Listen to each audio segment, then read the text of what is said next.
Bonjour à tous, bienvenue sur Xamcast, le podcast qui parle de Neuchâtel Xamax, fait par des fans pour des fans.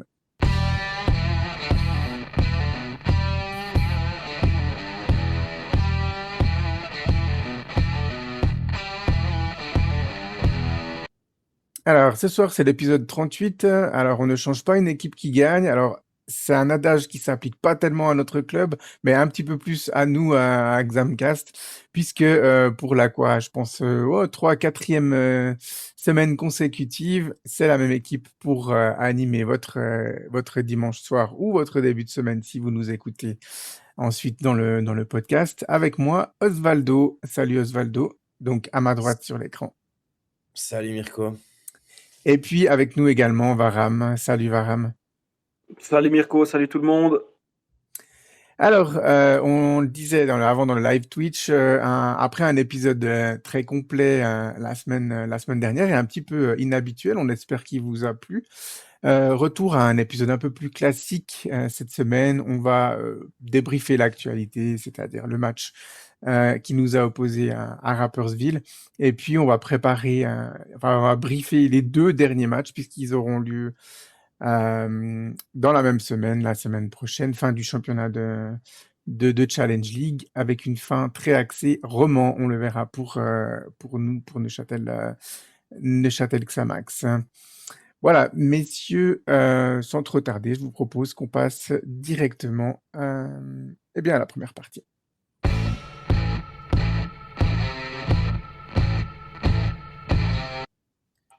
34e journée de Challenge League avec un déplacement du côté de Rapperswil, je l'ai dit avant, pour Neuchâtel Xamax. Et messieurs, ce déplacement, on avait la possibilité de faire quelque chose qu'on n'a pas fait depuis la saison 2021-2022, c'est à savoir battre 4 fois le même adversaire dans la même saison de Challenge League. Messieurs, est-ce que vous vous rappelez qui était notre dernière victime préférée dans un championnat de Challenge League? Quel adversaire on a battu 4 fois dans le même championnat? C'était la Allez, saison 2021-2022.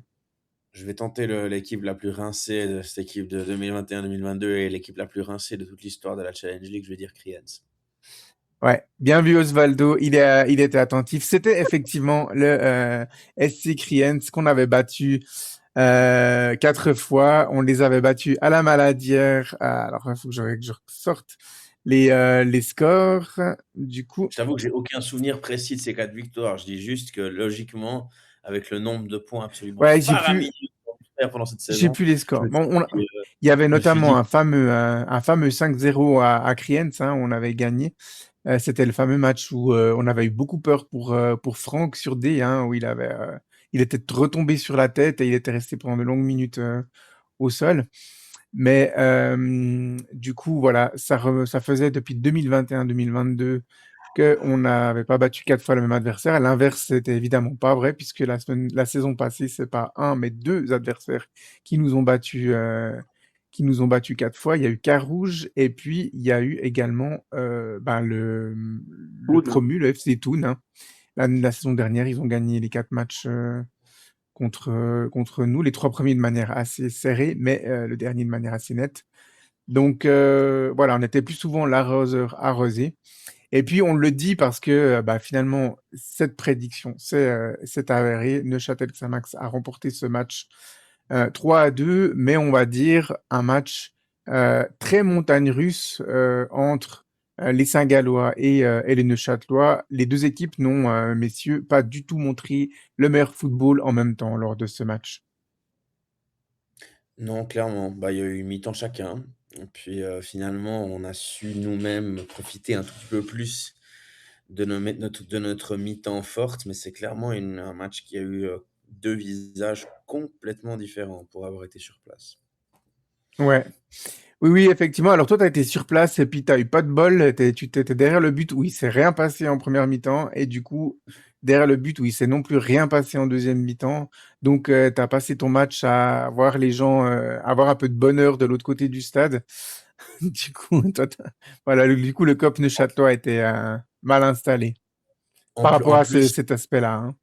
en plus de la pluie qui s'est invitée à ce match alors on a quitté Neuchâtel en limite en débardeur short short et schlaps, et à peine on arrive à Rapperswil, des gros nuages noirs qui s'élèvent dans le ciel, qui font augurer que la météo ne va pas être exactement du même acabit acaba, nous voilà.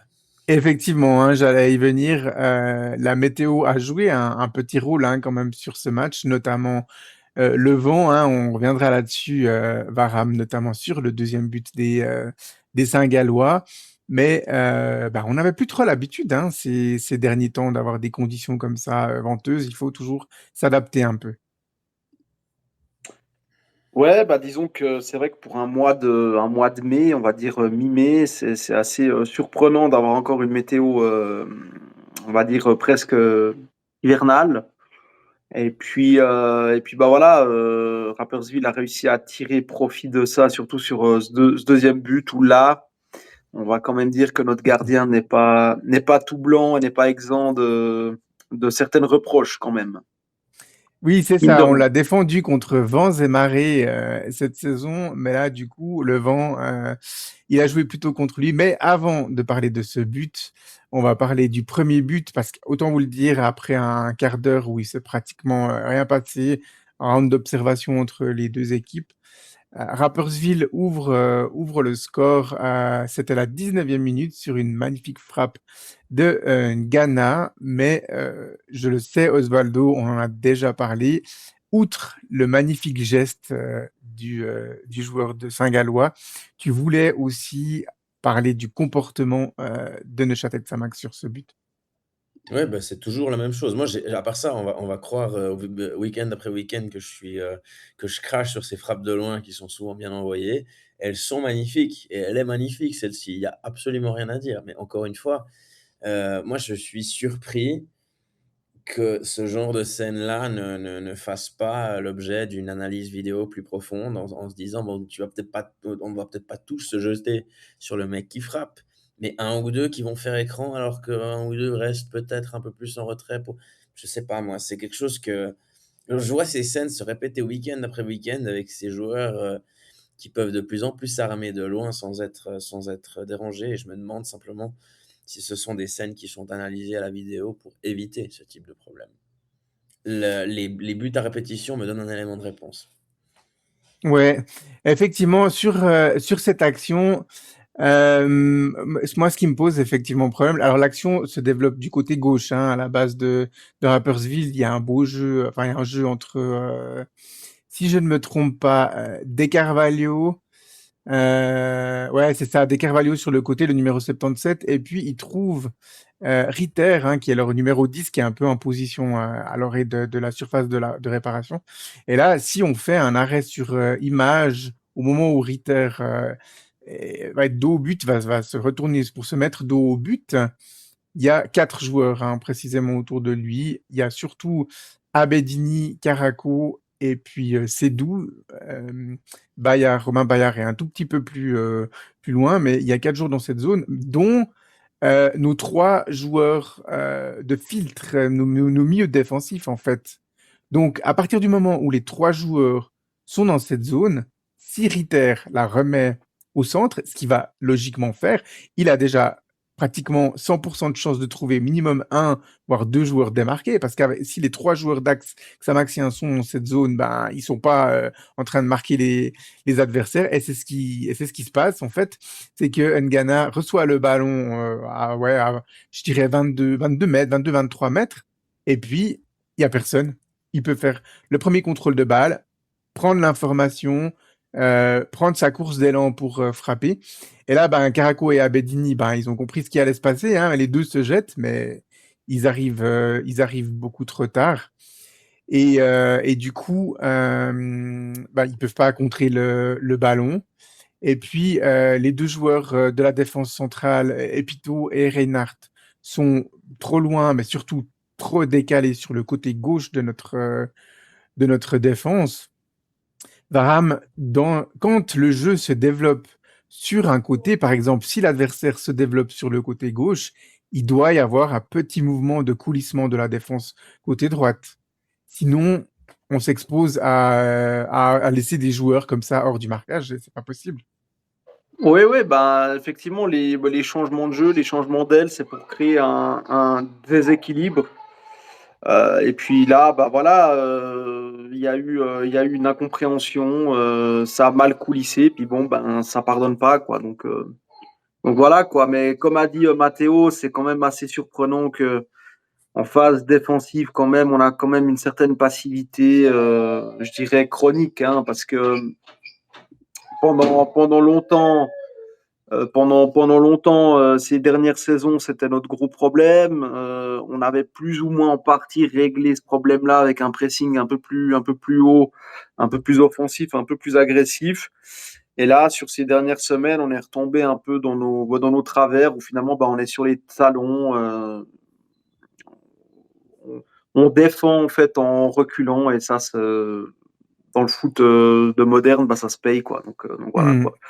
Puis effectivement, bah voilà quoi, tactiquement, voilà, il y a deux, trois petites choses quand même à revoir à mon avis. Ouais. Puis après, derrière, la frappe du joueur italo-camerounais, elle est sèche, elle est prise coup du pied, mais un petit peu d'extérieur. Elle a un peu d'effet sortant, impossible pour Omer Agic d'intervenir sur cette action. 32e minute de jeu, ben, un fait de jeu qui aura finalement toute son importance, hein, on peut le dire, même si Rapperswil va doubler son avantage quand même avant la mi-temps, eh bien, c'est un fait de jeu qui aura toute son importance puisque les joueurs saint-gallois obtiennent un penalty où en fait, j'avoue que j'ai dû revoir à plusieurs reprises l'image, mais je pense que il donne la faute en fait sur De Carvalho en fait qui est bousculé. Hein. Je crois que c'est ça, hein, messieurs. Mais alors écoute, moi j'ai Ouais, revu plusieurs fois l'action et j'ai eu de la peine à comprendre. Moi j'ai cru que c'était une main, mais alors apparemment ouais, ça doit être une obstruction. ouais. Ou Bah, bien, non, je pense même qu'il moi, il sélectionne. Non, non, non, t'as raison. Je pense qu'il donne une main de Koro Kone. Alors, il donne pas une faute parce que De Carvalho, il tombe tout seul. Hein, effectivement, et c'est le seul joueur saint-gallois au sol sur l'action. Mais oui, effectivement, il est donné à Koro Kone et c'est une faute de main parce que Kone n'est pas du tout au contact de Carvalho. En fait, De Carvalho frappe le ballon de la tête et puis il le frappe directement sur la main de Koné, en fait. C'est ça. Donc là, bah, sur le direct, j'ai pas trop compris. Pas de commentateur pour nous expliquer la chose, pas de ralenti non plus. Donc voilà, mais c'est un penalty totalement logique. Hein. Au final, le ballon touche le bras de Koro Koné. On a eu d'autres pénaltys qui n'ont pas été sifflés dans d'autres compétitions cette semaine, mais là, le ballon prenait la direction du but. Il n'y a peut-être pas forcément eu but, mais c'est indiscutable. Et puis, ben voilà, le penalty est tiré, mais pas transformé par qui c'est qui a frappé ce penalty? C'est Pouza, hein, le latéral gauche. Un penalty pas très bien tiré, Varane. Non, il n'était pas très très bien tiré effectivement. Il n'y avait pas beaucoup d'angles. Donc voilà, une balle d'à mi-hauteur, très peu d'angle. Donc ça, c'est effectivement les penalties de base qui sont mal tirés. Après, voilà, il faut quand même partir du bon côté. Puis là, ben, Domeragic choisit le bon côté. Et puis voilà, ben, il la sort. Bravo à lui. Mais c'est vrai que c'est pas le penalty le plus mémorable qu'on ait vu dans notre vie, ça c'est clair. Non. Alors, il avait de la puissance, par contre, hein, Osvaldo, ce Oui. penalty, mais si le gardien ne part pas complètement sur son côté, il a des chances d'intervenir. Ouais, Osvaldo, mine de rien, Omer Agic, il en a arrêté quelques-uns hein, depuis qu'il est chez nous. Hein.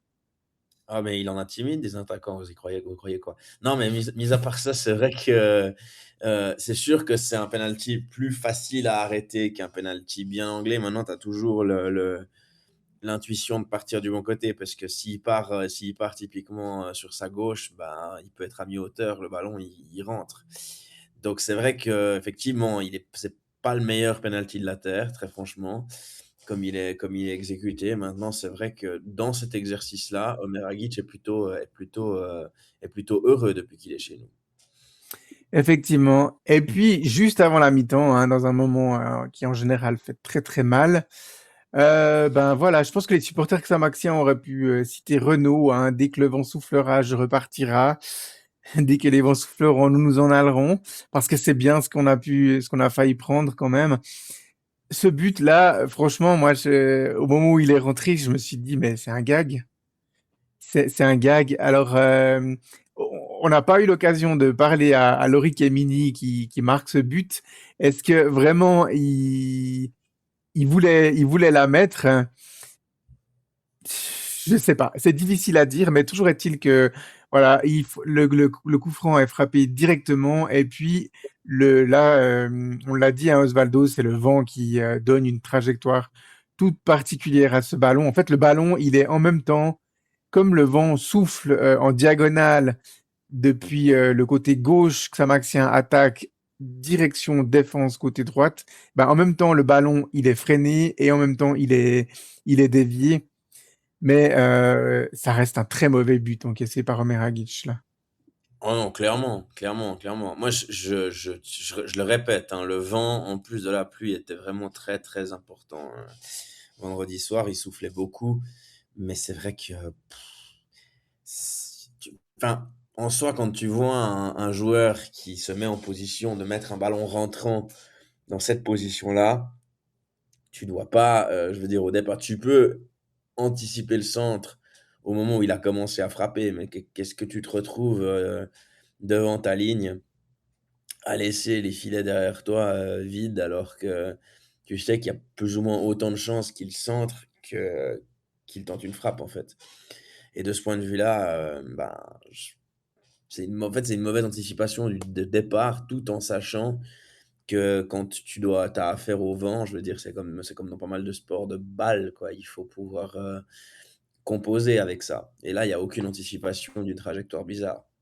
Là, pour le coup, Omer Agic est clairement responsable de ne pas avoir anticipé et ne pas avoir pris en compte toutes les possibilités. Oui, et puis c'est un gardien qui est grand, c'est un gardien qui a de la longe, même s'il anticipe pas.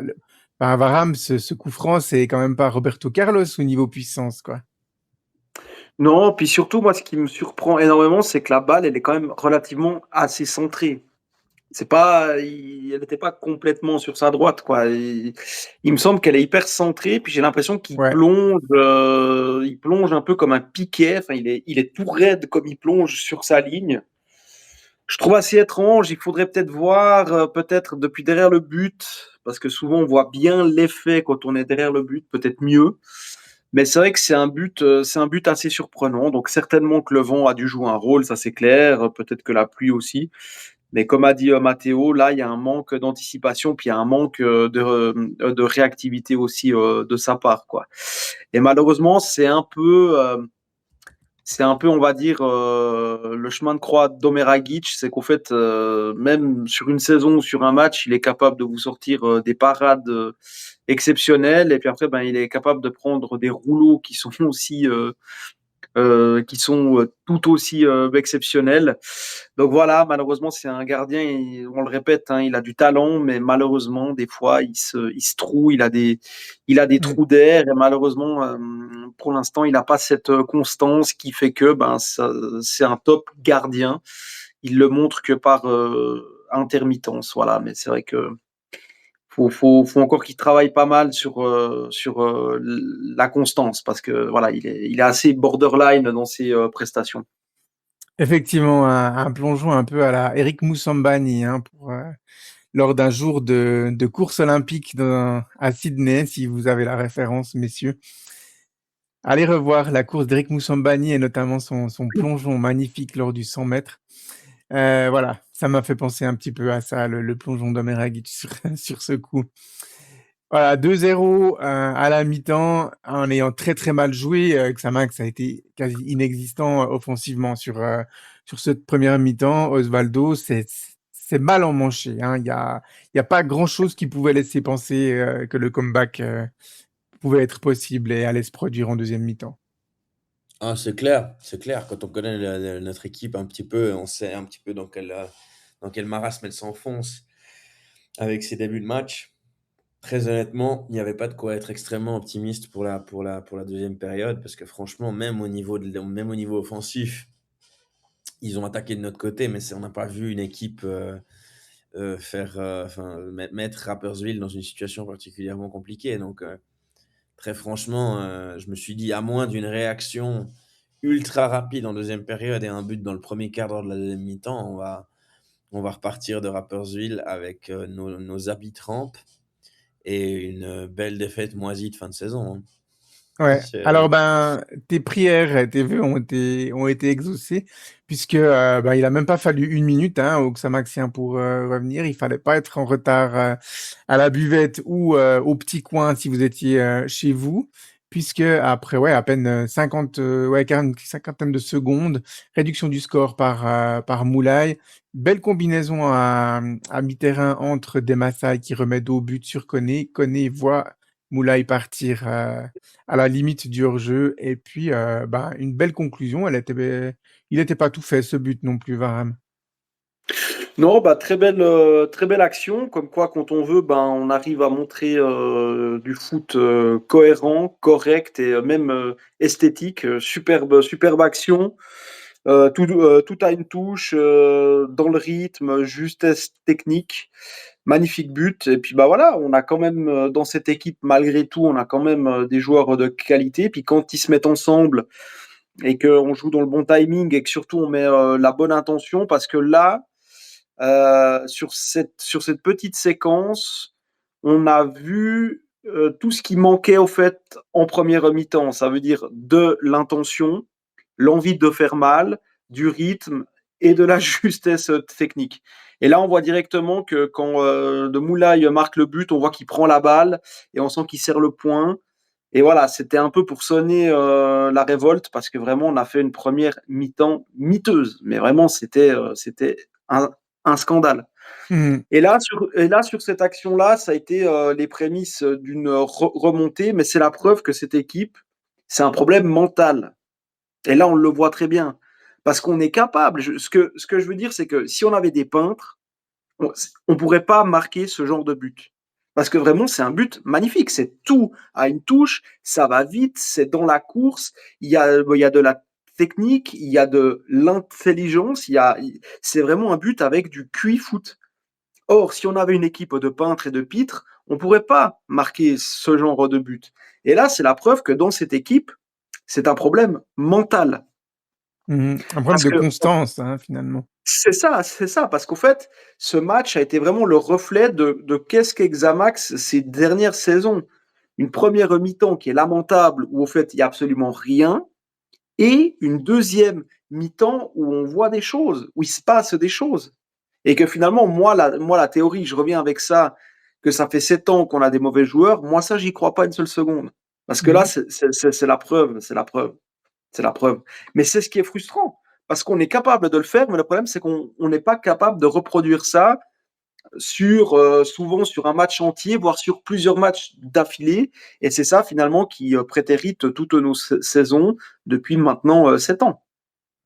C'est ça. Et puis, alors, on aura l'occasion, je pense, de développer ce sujet, Varam, dans notre épisode de fin de saison, notre traditionnel épisode d'analyse de fin de saison. Je veux pas trop en dire plus maintenant, mais effectivement, on a plusieurs théories à ce sujet qui expliquent les performances en dents de scie et inconstantes, finalement. Je crois que c'est le mot qui qualifie le plus Neuchâtel Xamax.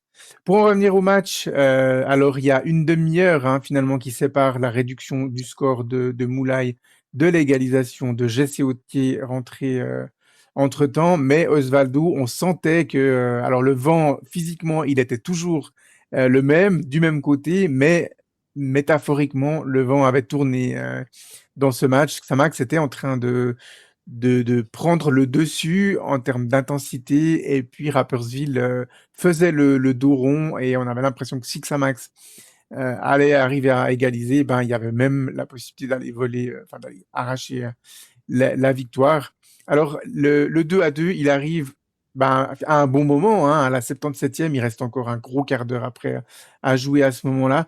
c'est une action, c'est un peu moins beau que le premier but, mais voilà, on a vanté le jeu de Demassai, de Koné et de Moulay à la conclusion sur le premier but, mais là, on va aussi vanter le flair, l'instinct du buteur de Jesse Oti, Osvaldo.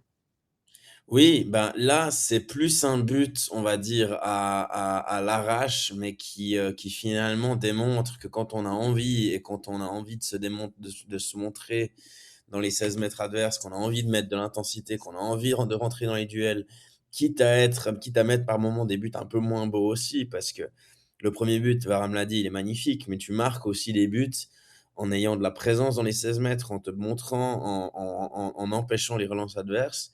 Et là, pour le coup, il y a un super travail sur cette diagonale de présence, on va dire, conjuguée, que ce soit d'Autier et que ce soit d'Azemi. Et c'est vrai qu'au final, c'est grâce aussi au travail d'Azemi qui vient mettre la pression sur les deux défenseurs qu'ensuite Autier peut reprendre ce ballon et envoyer cette belle frappe croisée qui nous permet d'égaliser. Moi, c'est vrai que cette deuxième mi-temps, de manière générale, elle me fait dire voilà, que c'est vrai que cette équipe de Rapperswil a été plus qu'honorable pour le rang de néo-promu. Mais en même temps, et on en revient à la qualité de nos joueurs dont Varam parlait tout à l'heure, avec les joueurs qu'on a, il y a, je dirais, c'était 4 victoires obligatoires. Et puis j'ai même envie de te dire que des débuts de match comme ceux qu'on a vécu vendredi soir, c'est juste impensable quand on voit la qualité de notre 11 et la qualité du leur. C'est que Ouais, si tu démarres le match par le bon bout, il n'y a aucun moyen que tu galères à ce point avec les joueurs que tu as sur le terrain, tant effectivement. derrière que devant. Bahram, si c'est nous qui le prenons, ce but, je pense on serait un petit peu tombé sur Pouza, le latéral gauche de Rapperswil. Sur ce coup, il est déjà le héros malheureux sur le penalty manqué du 2-0. Mais là, sur cette action, il fait un double mauvais jeu, le latéral helvético-espagnol. Ouais, effectivement. Bah après, ce qui est bien joué, c'est que Caraco verticalise et en plus, bah, il se fait prendre dans le dos. Donc, quand on a nos milieux qui verticalisent, bah forcément, ça amène des choses. Voilà, je ne vise personne, mais je pense que si vous lisez entre les lignes, vous aurez compris.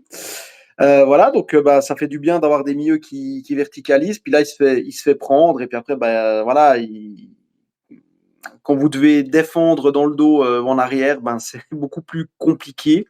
Donc voilà, donc après, oui, il se fait prendre dans le dos. Après, bah voilà, c'est bien joué aussi parce que le foot est fait d'erreurs. Et puis là, bah voilà, vraiment de jouer dans le dos.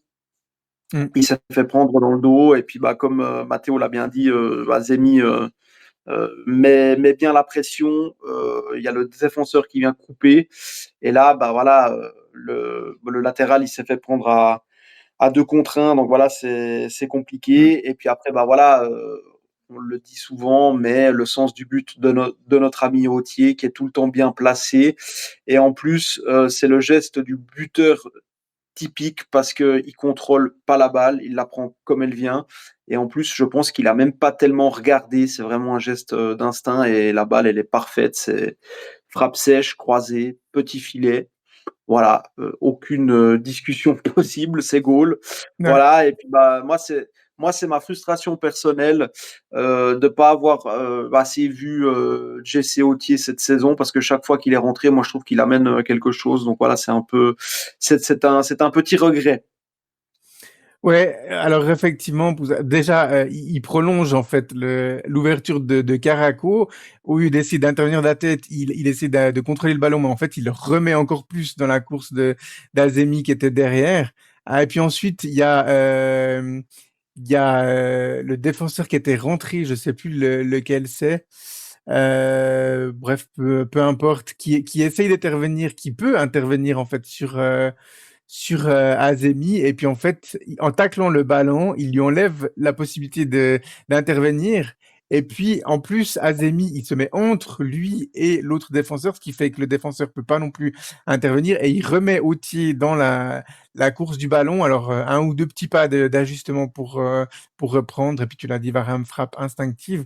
Voilà, c'est c'est vraiment un double mauvais jeu de Pouza et un mauvais concours de circonstances aussi pour lui, mais voilà, ça a été, je pense, le héros malheureux du côté de Rapperswil.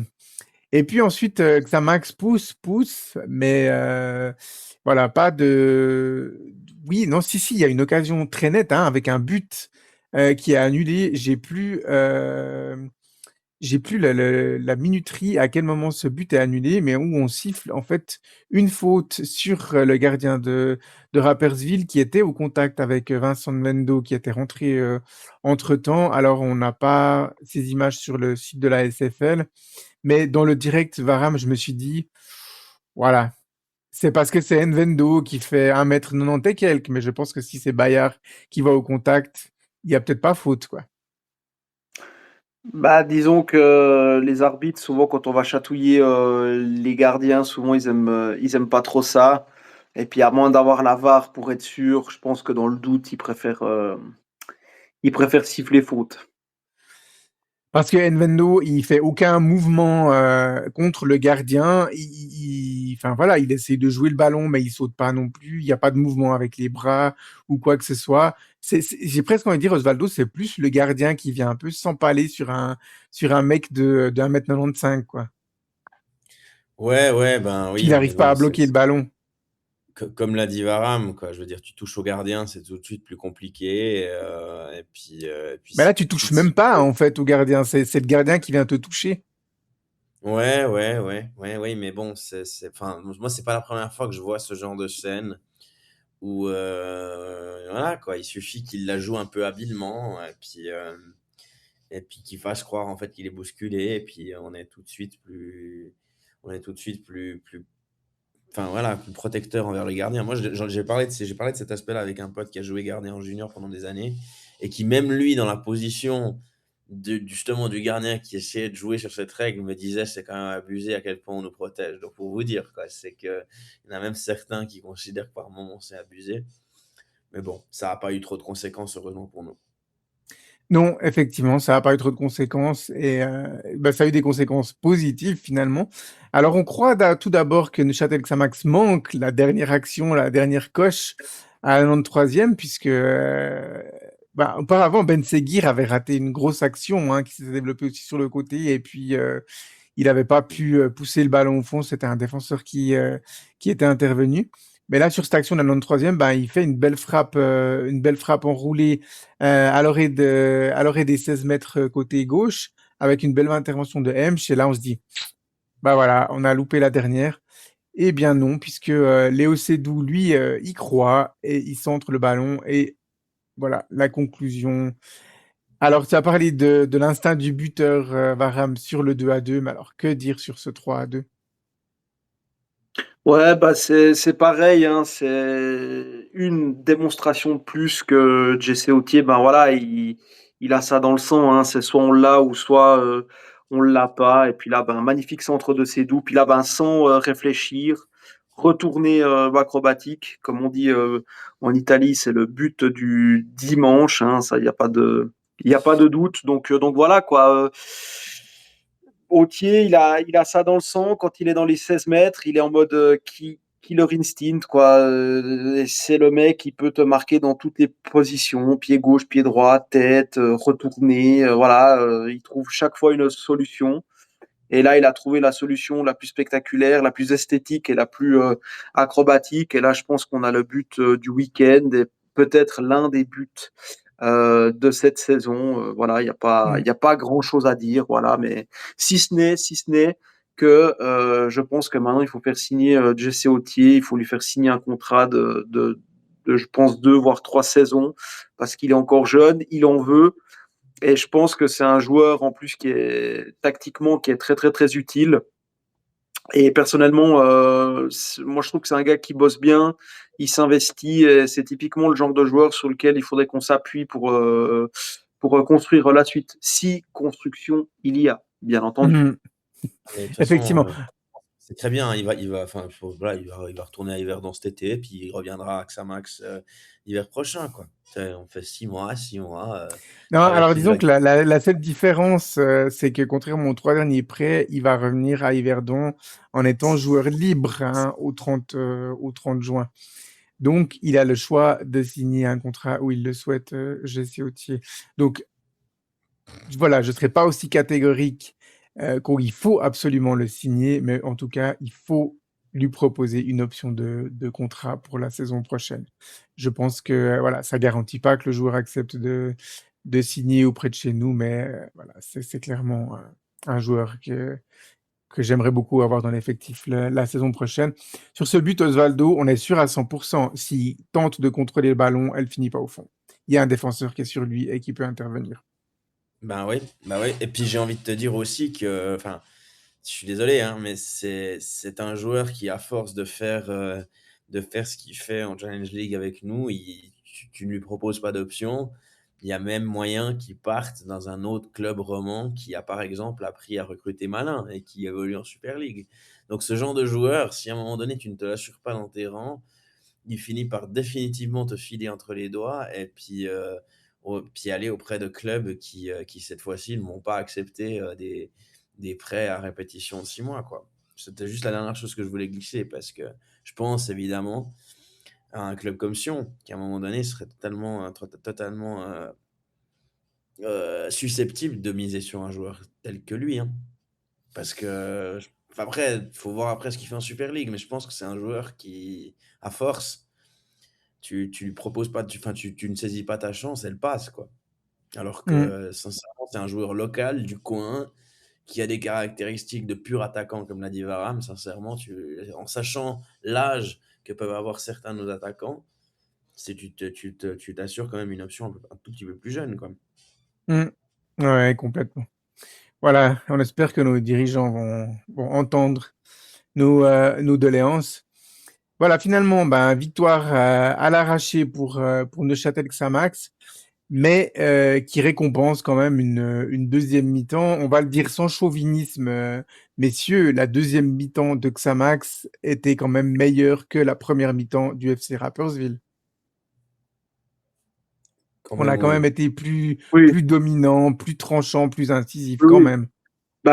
Comme l'a dit Matteo, c'est que la qualité intrinsèque individuelle chez nous est meilleure. Donc du coup, quand on met un peu d'envie, quand on met un peu de rythme, quand on met un peu de grinta, qu'on met un peu de méchanceté saine, de l'agressivité positive, et ben forcément la qualité ressort quoi. Donc c'est sûr quoi, clairement.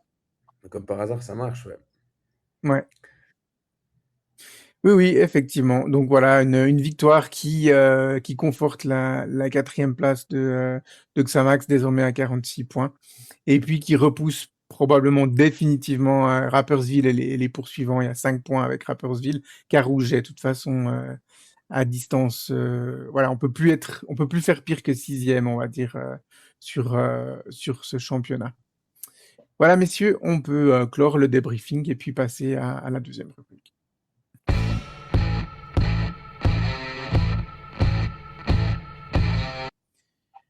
Messieurs, chers auditeurs, vous m'en voudrez pas, j'ai pas fait une rubrique séparée pour briefer le match de Carouge et le match du Slow parce que ben on vous le cache pas, ces briefings de match depuis le début du mois de janvier, c'est la rubrique qu'on a un peu bâclée, hein, parce que voilà, on trouve que ces matchs, briefer ces matchs sans enjeu, c'est difficile. C'est plus facile de parler d'un match qui a eu lieu que d'un match qui va avoir lieu sans enjeu. Nous-mêmes, on n'a pas d'enjeu. On affronte souvent des adversaires qui n'en ont plus non plus.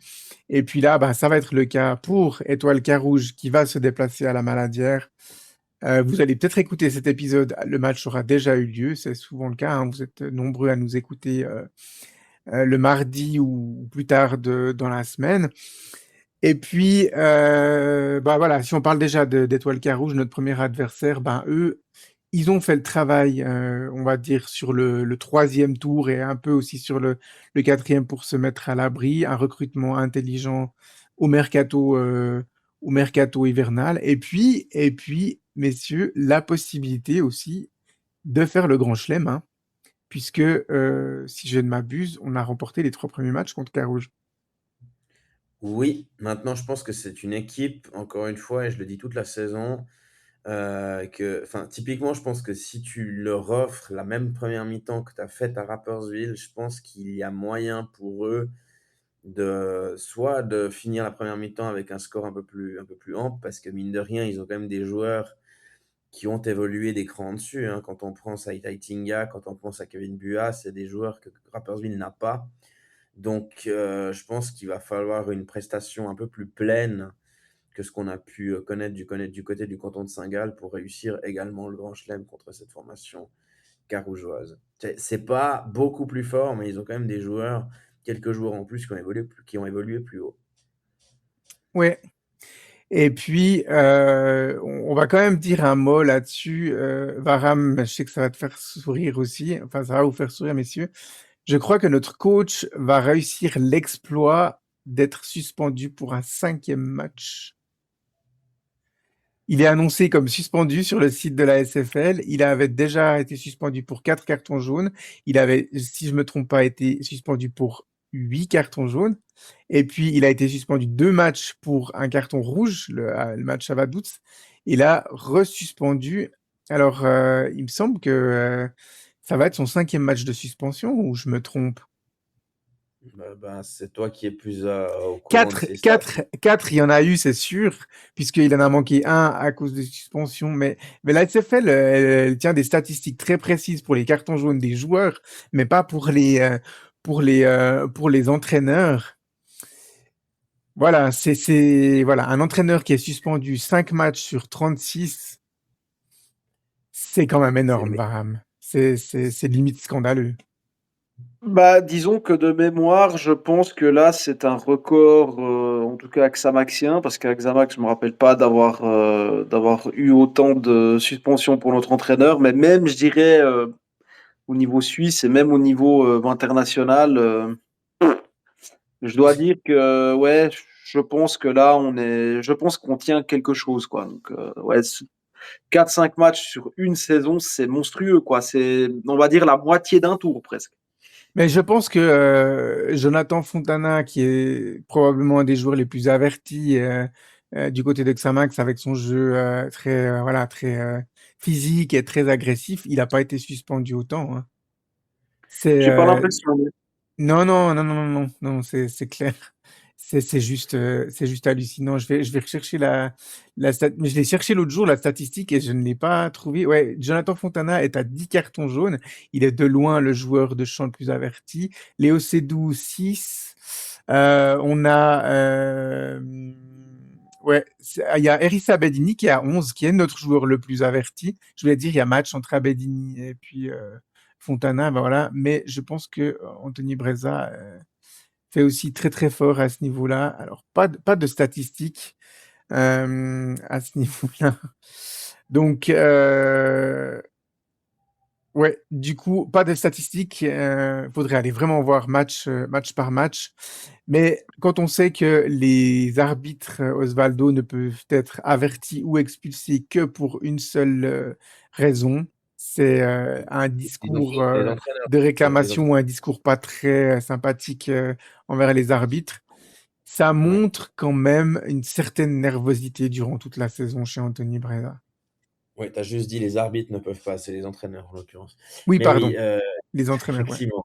Mais c'est oui, bah oui, c'est un manque de sérénité. Et puis, sincèrement, ça va avec ce personnage que personnellement, moi, sur la base de ses différents résultats dans les différents clubs romans où il est passé, et puis ouais, les résultats presque inattendus qu'il a obtenus, j'avais quand même un point d'espoir quand il est arrivé à Xamax en me disant, bon, ben, il va passer derrière le meilleur entraîneur sur le papier par rapport au CV de départ qu'on avait eu de l'air Collet. Donc, c'est pas facile quand on sait dans quel état Forte a quitté le club, mais j'avoue que je reste quand même.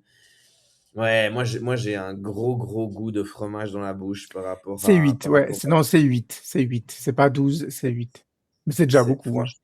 franchement, pour l'ensemble de son œuvre, sincèrement, ce n'est pas un entraîneur qui va rester gravé dans ma mémoire. En plus de ça, voilà, on l'a débriefé et on l'a dit quelques fois. Il a eu quelques sorties à la sortie de quelques victoires sans enjeu qui ont manqué complètement d'humilité. Donc sincèrement, moi, je suis, enfin, sans forcément que son successeur ait un CV bien meilleur que lui, mais sincèrement, je me réjouis de passer à autre chose aussi du point de vue de notre coach actuel. Parce que c'est sincèrement, je pense qu'on en a assez vu circuler, il n'y a plus rien à voir, quoi. Ouais, ouais, ouais, effectivement. Moi, enfin, je trouve ça hallucinant d'avoir un coach qui manque, du coup, ça sera son quatrième match, quoi. Enfin, je veux dire, ouais, c'est juste pas possible pour moi à ce stade-là. Voilà, tu peux te plaindre de l'arbitrage, de ce que tu veux, mais surtout que Varane, je pense que voilà, on a eu l'habitude avec Samax des fois d'avoir des décisions arbitrales un peu contestées, mais je trouve que cette saison 25-26, elle n'est pas trop marquée sous le sceau de l'injustice arbitrale, franchement.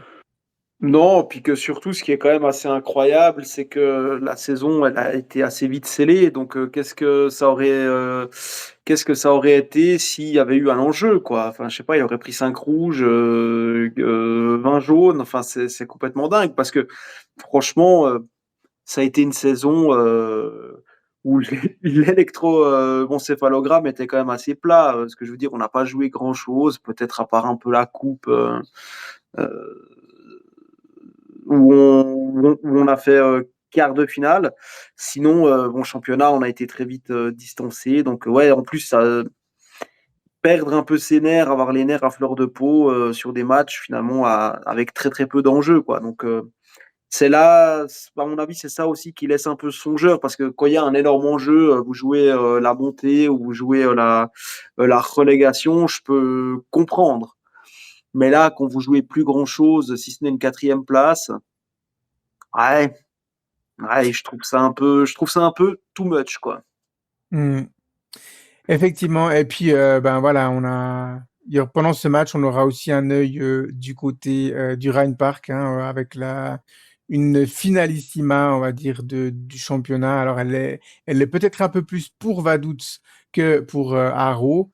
Voilà, les deux premiers, les deux leaders du championnat qui se jouent. Et puis c'est clair qu'une victoire du FC Vaduz entérinerait la relégation, la promotion directe pour les Liechtensteinois et le barrage pour les Argoviens. Une victoire argovienne inverserait la tendance, mais ça serait pas terminé. Par contre, il y aurait un point entre les Argoviens et les Liechtensteinois, mais tout se jouerait lors du dernier match. Le dernier match, justement, pour Neuchâtel Xamax, parlons-en. C'est un déplacement du côté de la Pontaise avec le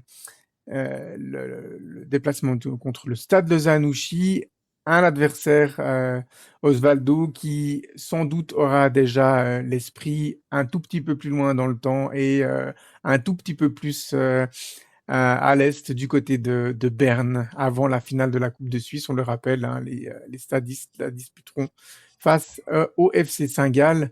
Donc, un dernier match amical entre ces deux, on va dire un match amical pour Samax, un match de préparation pour la finale pour le stade Lausanne-Ouchy, avec peut-être en miroir un petit enjeu de la quatrième place, mais c'est même pas sûr.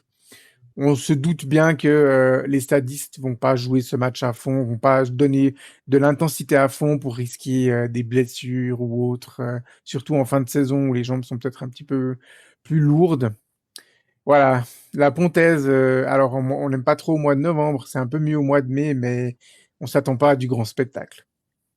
Non, mais après, qui sait, hein, peut-être que enfin, ce club qui peut compter sur un public extrêmement présent, nous offrira une ambiance bondée en échauffement de la finale de la Coupe. Non, franchement, en plus de ça, bon, vendredi de l'Ascension, Ouais, voilà, en week-end plus. prolongé, je pense il y aura pas mal de Lausannois et de Neuchâtelois qui profiteront du week-end prolongé pour partir faire un petit voyage. Donc, sincèrement, je m'attends ni à une influence extraordinaire, ni à un match extraordinaire. Moi, le seul avantage, c'est que c'est à une vingtaine de minutes de bus de chez moi, donc j'y suis très rapidement, mais pour le reste, je crois que ça voilà quoi. Ce sera un énième match de remplissage. L'occasion peut-être de terminer cette saison avec une victoire à l'extérieur sur une équipe qui a bien figuré quand même, de manière générale dans ce championnat, qui a eu un deuxième tour un peu plus compliqué, mais qui, de base, figure toujours bien. Et puis on peut peut-être profiter du fait qu'ils auront la tête un petit peu à Berne pour, pour terminer correctement cette saison. Mais ouais, moi, en tout cas, si j'étais à leur place, personnellement, je serais un joueur, si j'étais un joueur du slow, je préférerais ne pas jouer une minute de ce match pour avoir toute l'énergie pour jouer cette finale de Coupe Suisse, qui est quand même un événement historique pour le club. C'est ça. À défaut d'envoyer les M19 pour préparer la coupe, on peut s'attendre à ce que Dalibor Stevanovic fasse un peu tourner son effectif quand même, Varam. Ouais, donc effectivement, tu m'as volé la blague. J'avais envie de mettre le préambule. J'avais envie de dire, ben, heureusement que le Slow n'a pas des M19. Sinon, enfin, ouais, enfin, on va dire que s'ils avaient eu des M19, on aurait pu mettre les nôtres et puis on aurait fait gonfler les chiffres du tant convoité Young Trophy, qui est l'obsession de notre propriétaire. Non, mais ouais, il y aura pas grand-chose à espérer puis à tirer de ce match. Moi, je me réjouis que cette longue saison se termine parce que on est en mode roue libre là depuis un moment. Donc voilà. Alors après, il y a juste la petite anecdote et là on est vraiment que sur la statistique. Mais si Xamax venait à gagner ses 2 derniers matchs, le record de points de la gestion Jean-François Collet serait battu. Voilà. Donc si on fait 3 points sur les Bravo 6, on messieurs, égale. champagne. Voilà, Champagne. Donc si on fait 3 points, on égale le record de la saison avec Couli Fortet. Et si on fait 6 points, on fait le record de points. Voilà. Donc préparez-vous, si on fait 6 points, ça nous sera vendu comme l'un des plus grands exploits sportifs jamais réalisés. Donc préparez-vous, hein. Donc comme Mirko a dit, champagne, les petites Petit bombes four. de Nouvel An, hein. Voilà, donc voilà. Donc super. Ouais, youpi. Effectivement, je pense que c'est un peu une blague qu'on aura l'occasion de faire dans le bilan de la saison. On se réjouit déjà, on a l'impression qu'on le fait depuis 6 mois, le bilan de la saison. Mais voilà, on n'a pas encore réfléchi sous quelle forme on va le faire. Est-ce qu'il sera fait directement après l'épisode? Est-ce qu'on vous proposera quand même un ultime épisode qui parlera uniquement de la saison? On se laisse un petit peu de liberté à ce sujet. Voilà, messieurs, on peut gentiment arriver à la conclusion.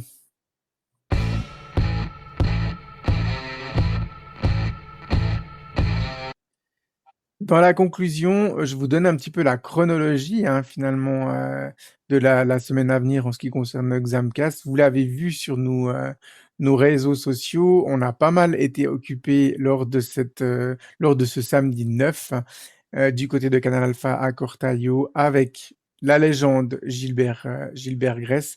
Alors, vous aurez quelques aperçus lors du Canal Sportif, hein, l'émission du Canal Sportif diffusée le 11 mai sur Canal Alpha. Et puis, l'épisode vous sera proposé en intégralité de plusieurs manières. Alors, la première, il y aura un live Twitch mardi soir à partir de 20h. Connectez-vous, c'est l'occasion de voir l'épisode en avant-première, mais aussi de pouvoir voilà, discuter avec moi. Je serai présent, à voir si vous, messieurs, vous avez aussi envie de vous connecter et de venir papoter avec moi, nous, dans le chat. Et puis, une fois le live terminé, eh bien, l'épisode sera diffusé, enfin, sera mis en ligne et vous pourrez l'écouter sur notre plateforme de podcast habituelle et le voir aussi en vidéo sur notre chaîne YouTube. Il sera, je pense, disponible aux alentours de 22h30, 23h à partir de mardi soir. Voilà, on espère qu'il vous plaira. En tout cas, nous, messieurs, on a eu énormément de plaisir. Je vous le dis parce que vous étiez présents avec moi hier, samedi après-midi, et puis on s'est régalé.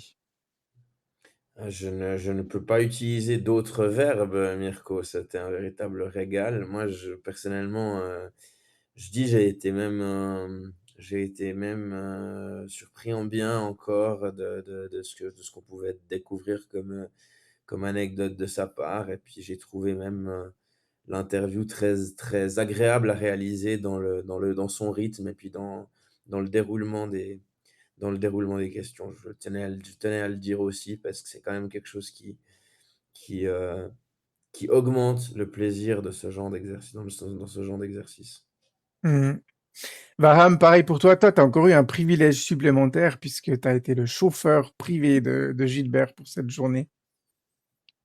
Ouais, bah franchement, c'est une journée où je suis retourné en enfance, quoi. J'étais comme un enfant, c'était dingue. Et puis, c'est vrai que ces dernières années, on a un peu oublié pourquoi on est pour Xamax, pourquoi Xamax c'est une partie intégrante et hyper importante de nos vies. Et là, pendant cette journée, je me suis rappelé pourquoi on aime ce club. Voilà, c'était incroyable.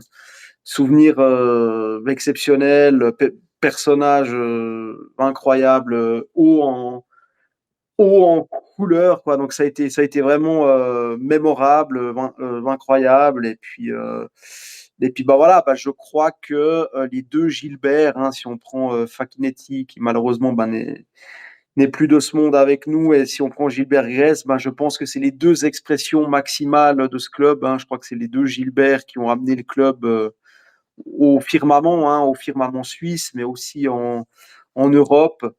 Et puis ben, de l'avoir lui, ça a été ben, un honneur, un privilège exceptionnel. Et puis c'est vrai qu'à un moment donné, pendant l'interview, je suis sorti un peu de ma bulle et j'ai vraiment pris conscience qu'il était juste à côté de nous et qu'on l'interviewait.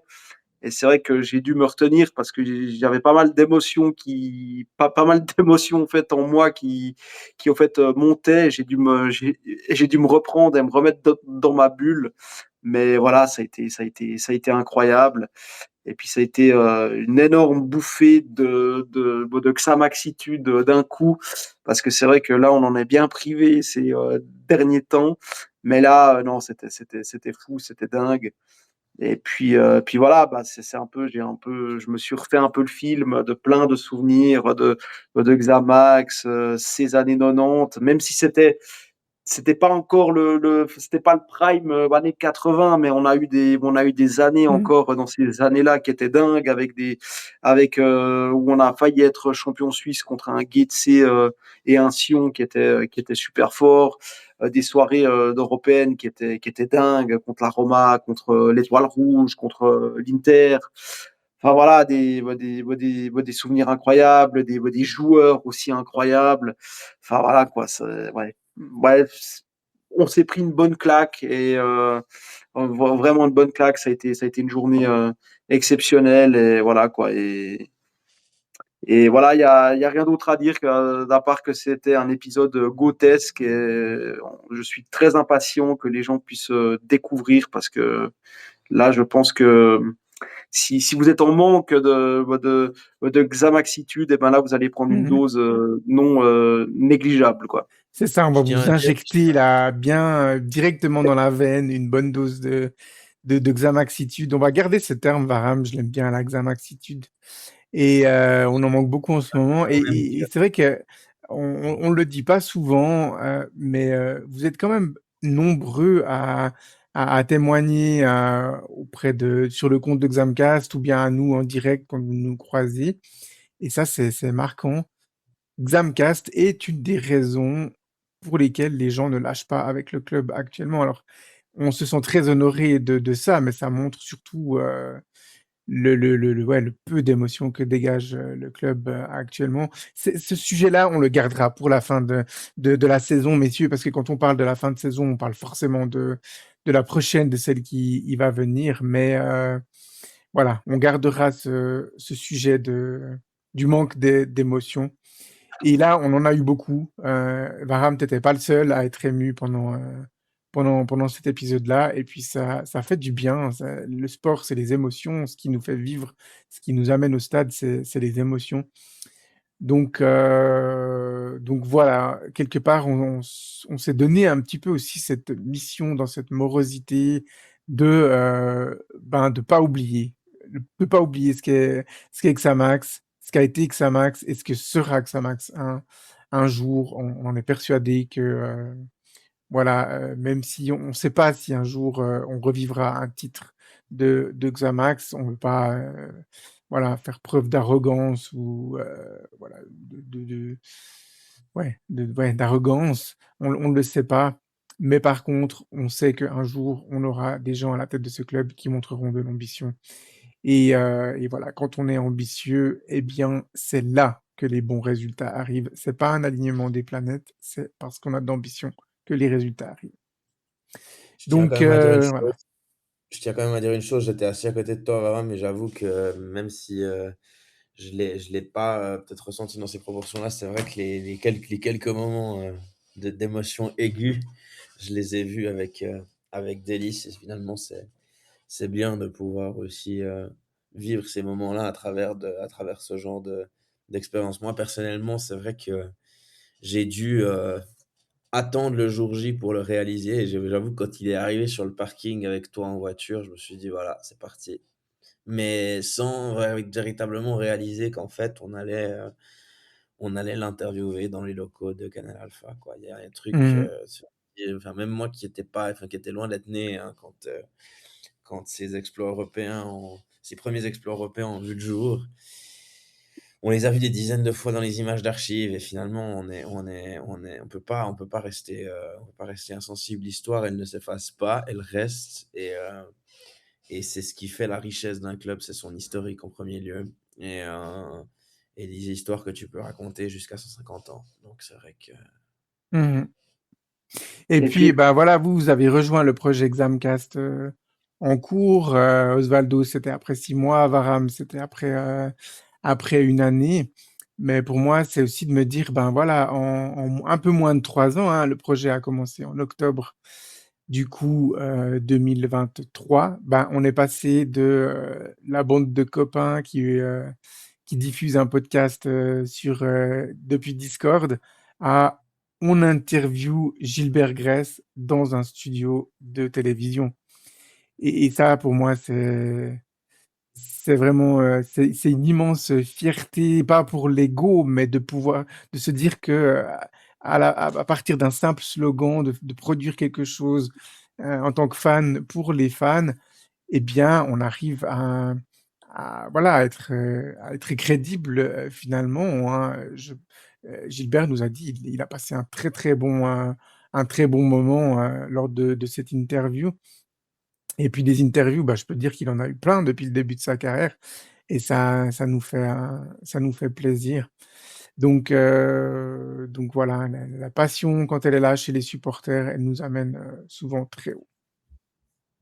moi, je voulais aussi ajouter quelque chose. Il y a une anecdote que je vais pas vous dévoiler parce que je veux pas spoiler. Je reviendrai là-dessus. Mais ce qui est très important, ce qui est très très très important que tous les Xamaxiens et Xamaxiennes doivent se mettre dans la tête, notre club vit des moments difficiles, mais il n'est pas mort. Parce que les braises sont là. Et quand on voit des Gilbert Gress, ce qu'il a donné, la mentalité, elle est là. Simplement, c'est qu'elle dort. Mais un jour, elle va se réveiller. Donc, il ne faut pas lâcher Xamaxien, Xamaxienne. C'est difficile ce qu'on vit. Mm. Mais lâchez pas, ne lâchez rien. Notre club, c'est un grand club. Et là, on oublie, voilà, on est pris dans un vortex, mais c'est un grand club. C'est un grand club. On a gagné 2 fois le titre suisse. On a fait rêver la Suisse entière avec des nuits exceptionnelles en Coupe d'Europe. Et ça, c'est pas rien. C'est là, c'est là. Le monstre va se réveiller, le kraken va ressortir, mais là, c'est compliqué, mais ne lâchez rien. Et vraiment, cette interview avec Gilbert, ça a vraiment été un message d'espoir et une piqûre de rappel. Ne lâchons rien, c'est compliqué, mais ça va revenir. Ça va revenir, c'est sûr. Mhm. Oui, ça va revenir. Mais on est très lucide là-dessus, Varam, Osvaldo, et on est très clair et on a affirmé notre position et on ne la changera plus. Ça sera avec d'autres personnes à la tête de ce club. ça c'est clair. On a totalement perdu euh, l'espoir et la foi dans le projet de Jean-François Copé. Ça, c'est Cette, clair, c'est- depuis longtemps. Mhm. Depuis Pour longtemps. utiliser la métaphore de la braise, on a actuellement un président qui, justement, pose une couverture anti-feu sur la braise pour essayer de l'étouffer. Ouais, c'est clair. Donc, en complément de ce que tu dis, Varam, ben voilà, ça passe par un positionnement fort par rapport à la présidence, à la gouvernance actuelle. Moi, je suis très clair là-dessus. Et puis, voilà, on va effectivement attendre que voilà, un président ou un groupe d'investissement capable reprenne ce club pour avoir à nouveau de l'ambition. On développera ça dans le bilan de la fin de saison et de la préparation de la saison suivante. Mais spoiler, pour nous, la saison 26-27 sera au mieux idem à toutes les autres et dans le pire des cas, pire. Voilà, messieurs, je crois que ça sera le mot de la fin de cet épisode. On a un petit peu divergé, mais des fois, ça fait du bien de diverger aussi. Merci pour votre fidélité. Donc, épisode avec Gilbert Gress en milieu de semaine, la semaine prochaine. Et puis, l'épisode qui sera peut-être le dernier de la saison ou pas. On va encore se concerter entre nous durant la semaine, voir comment on structure tout ça. Chers collègues, merci à vous. Et puis, bonne semaine et à la semaine prochaine. Bye bye. Bye bye.